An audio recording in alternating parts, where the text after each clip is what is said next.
Yan, anong mangyayari sa PLDT account nyo kung sakaling ayaw nyo ng bayaran dahil hindi nyo nagustuhan yung services at laging nagkakaroon ng problema o laging nawawalan ng internet.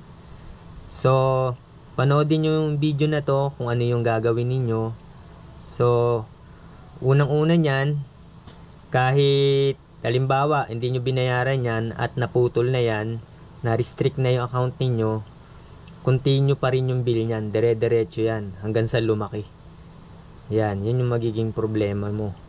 At lalaki yung bill, pero actually naman kahit hindi mo siya bayaran, no, wala pa akong nabalitaan na nasampahan ng kaso tungkol dyan na hindi nagbayad ng internet, nakasuhan. So wala pa akong nababalitaan na gano'n, no. So ang problema lang kasi pag under ka pa dun sa kontrata nila, no, yung naka-lock-in period. Pero kung hindi na, anytime, basta na-settle mo lahat yung bill, pwede mo siyang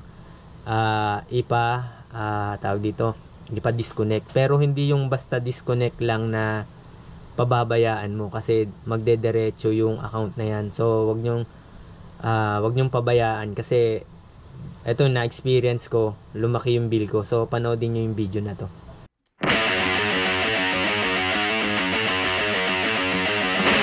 Yan, welcome na naman po sa isang video ng Benteca.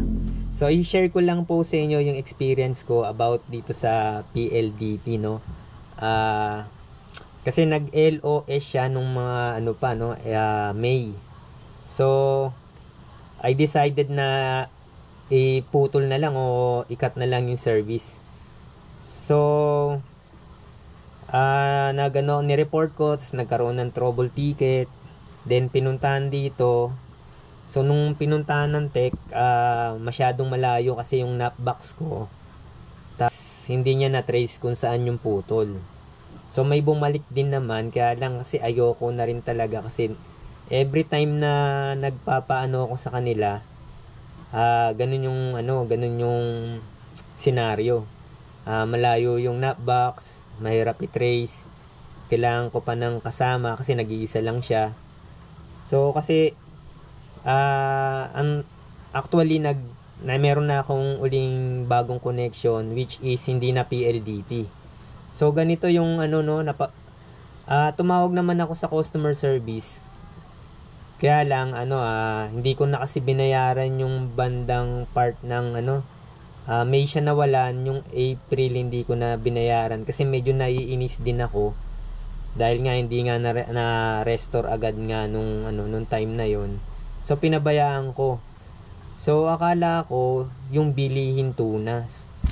Bali nung siguro nag-bill siya nung tas nag-bill na naman siya ng June. So medyo na-trigger na ako kasi tumaas nung tiningnan ko yung account ko, nasa 3,000 na kasi yung aking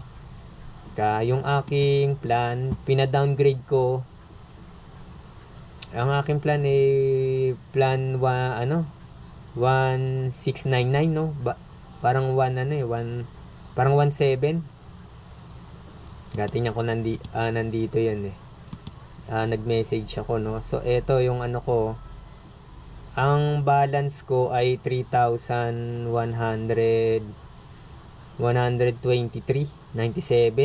Hindi ko naman ginamit yung buong June. So na-trigger na ako. Sabi ko baka tumaas pa to, no. So hindi pala ganun ng PLDT, hindi pala siya nag-i-stop na na halimbawa hindi ka nagbayad, hindi niya automatic na puputulin o siguro i-restrict niya lang yung account mo, pero yung billing dire-diretso. Naman yung account ko, yung kung yung lock-in period tapos ko na. So parang ang lakas ng loob ko na yun ba, hindi ko na muna bayaran. Baka kasi automatic naman na hindi na siya magbibil. So tsaka ko na lang babayaran. Kaya nga etong 26 kasi yung due date ko. Kaya etong 26, nagno-notif sa aking cellphone, 3,000 na yung yung bill ko.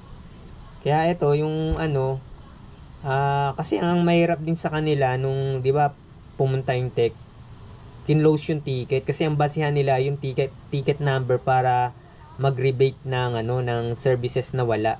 So siguro nung time na yon ikinlose yung ticket kaya yung buong June ko na-bill pa ako kasi nagpabawas ako. Ang binawas lang yung date lang nung bandang nung time na yung downwards na day, yun lang, kaya 200 something lang yung binawas. Akala ko mababawas yung buong buwan. Kaya ito nga ko sa customer service ng PLDT, yung pag naka-restrict yung account mo, hindi ka makakausap ng customer service na na human. Kailangan mong i-reconnect. May dun sa phone, may option niya reconnect lang. Hindi mo makakausap yung customer service. So ganun din dito sa sa messenger ng PLDT, kailangan mo rin i-reconnect, so syempre dire-diretso yung bill mo nun. Kaya ito dito sa yung dating Twitter, dito sumasagot sila. Ayan, ayan yung sagot nila, ayun, ito yung sagot nila. I understand that you are inquiring about your bill. Please be advised po na ang bill po ninyo ay continuous kahit wala pong gumagamit ng inyong PLDT services. Ayan. Please also be advised that you need to pay the outstanding balance and pre-termination of the account. Yun. Ang account, if inyo pong account din yung under lock-in contract pa, yun mas malaki yung babayaran ninyo kasi may contract kayo dyan na kailangan mong bayaran 6 months ata, kahit hindi mo siya ginamit. So kung one plan 1699 ka, times 6, napakalaki nun, tsaka yung yung month na binili niya sa'yo. So parang talagang ang lugi ka dun sa sa kontrata. Ang laki ng masisingil sa'yo na hindi mo naman ginamit yung services.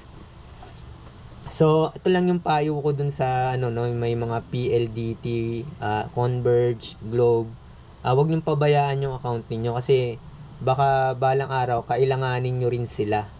Halimbawa, nagtayo ka ng business. So kung makikita yung account mo na meron kang unpaid na bills, baka singiling ka pa diyan.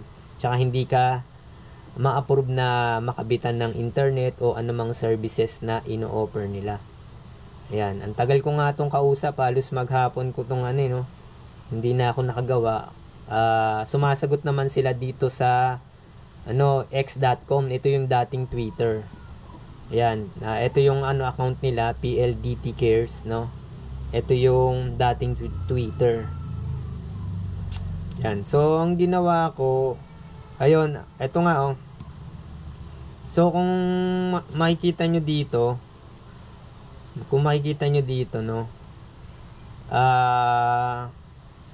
yung account, yung binawas lang nila 274.03 to, ilang araw lang yung na-rebate.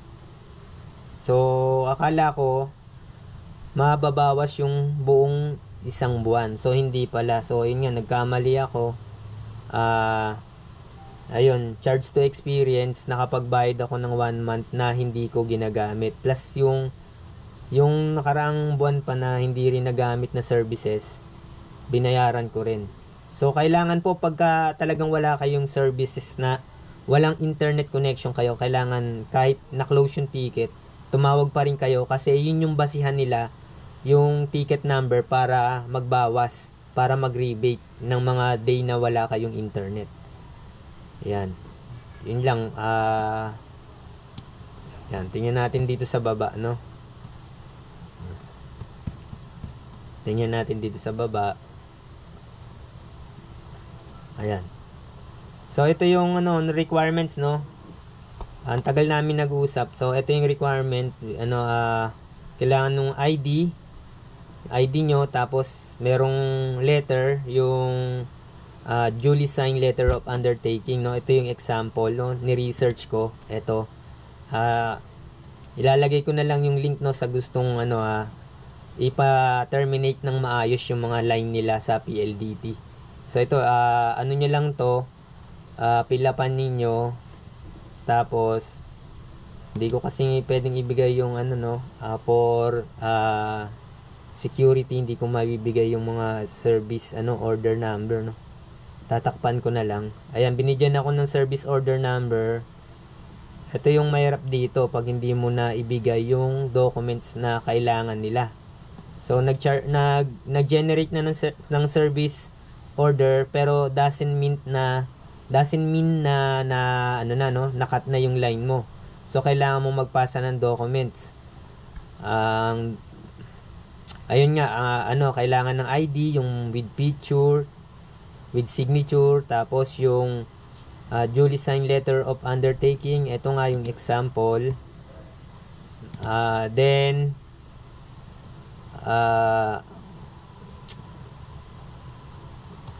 ayun yung ayun na mahirap dito no. Ayun, screenshot of payment no. Kailangan din no. Sa case ko GCash yung pinambayad ko. Sayang nga yung 3,000 no, wala naman. Siguro ang nagamit ko lang doon magkano lang, pero ang nabayaran ko 3,000. So wag na rin kayong manghinayang siguro hangga't maaga, hangga't mababa pa, bayaran ninyo na. Kasi kung 3 months yan, kano na yan, ang laki na yan. Kasi hindi sila nag-i-stop ng billing. Continue kahit hindi mo siya ginagamit. Ayan no. You need to submit the requirements within 7 days, no? 7 days lang of service order issuance. So if you fail to comply, your service order will be canceled. So hindi na maka-cancel na, tas paano na yung binayaran mo? Continue na naman ikaw na ibibil. And your request will be forfeited. Yan. And kindly settle the remaining balance and charges in order to completely disconnect your account. Ayan, your bill is continuous while the account is active. Your bill is generated every third and your due date is every 26 no. The goal is to disconnect your account before its due date. Ayan.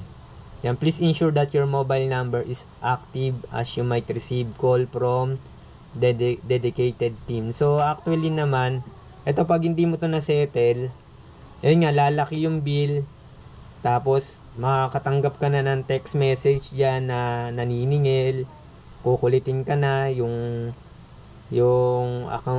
cellphone number mo, kasi tsaka ipapasa nila dun sa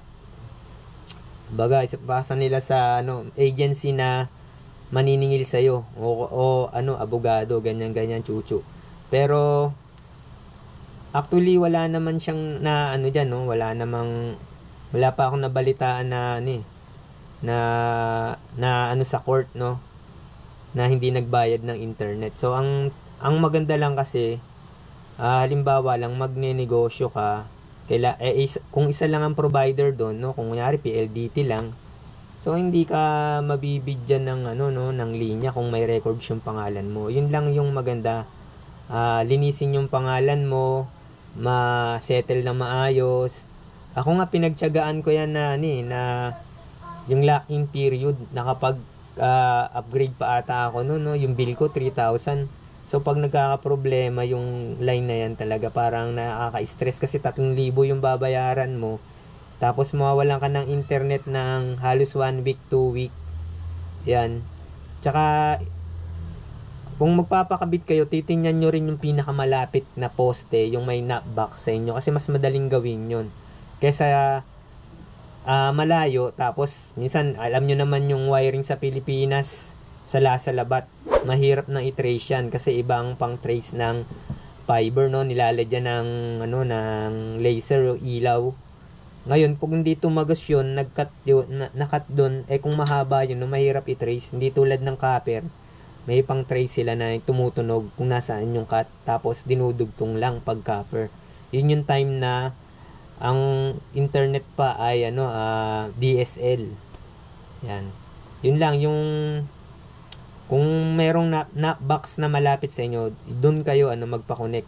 Whether na PLDT yan, Converge, Globe, kesa yung kunyari PLDT, kung napakalayo naman niya, No, ang sa una okay yun kasi yung pagtagal ng panahon may mga hindi mo alam kung yung wire mo lumalaylay na, may dadaan na truck, sasabit, may gagawa ng karsada, may backhoe, sumabit yung wire mo. Kasi pag malayo talagang mahirap, hindi agad mare-restore yung line mo. Mas maganda kung mas malapit, mas madali mo ring makikita kung may gagawa. Kasi medyo nangyayari din to yung switching ng port no. Minsan ikaw mawawalan ka ng port number dun sa NAP box, no? Kasi ang alam naman natin na hindi naman talaga yung PLDT yung no, meron silang mga contractor. Yan.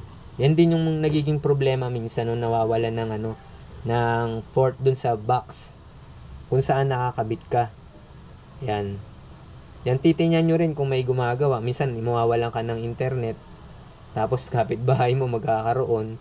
May mga senaryo na ganun no? Yung pala yung port mo dun lang pala sinuksok, o tapos minsan ang nakikita ko pa yung box hindi proper na na tatakpan, kaya pag umuulan nagkakaproblema yung line mo, bumabagal. Yan.